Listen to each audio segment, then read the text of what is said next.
Hello and welcome back to HardReset.Info.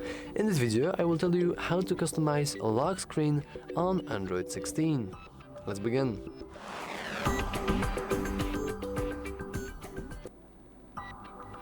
So first you want to go to the settings. In the settings you want to scroll down and navigate into Wallpaper and Style. In here you want to make sure that you have set it to the lock screen, and now you can scroll down and you can change a bunch of different things.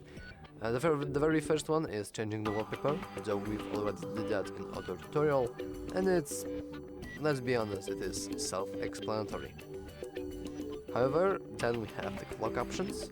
I won't go through each and every one of them, though they are also kind of self-explanatory, but I did record a tutorial on how to change a screen lock clock if you are interested in that.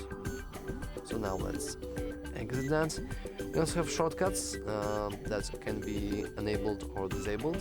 So for example, you can make a shortcut to the wallet itself, or for example the torch. I really like enabling the torch shortcut because I just think it's so convenient, and you can always switch it from the left to the right. So for example, you can go and both of our shortcuts can be torches, because who will deny us and who will say that we can't do that.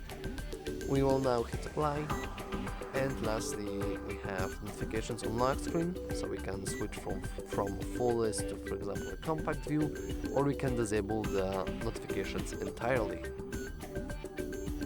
And we also have more lock screen settings, and these are pretty niche, like I don't think they are that interesting, but basically they do take you to other parts of your lock screen customization. For example, the shortcuts does nothing.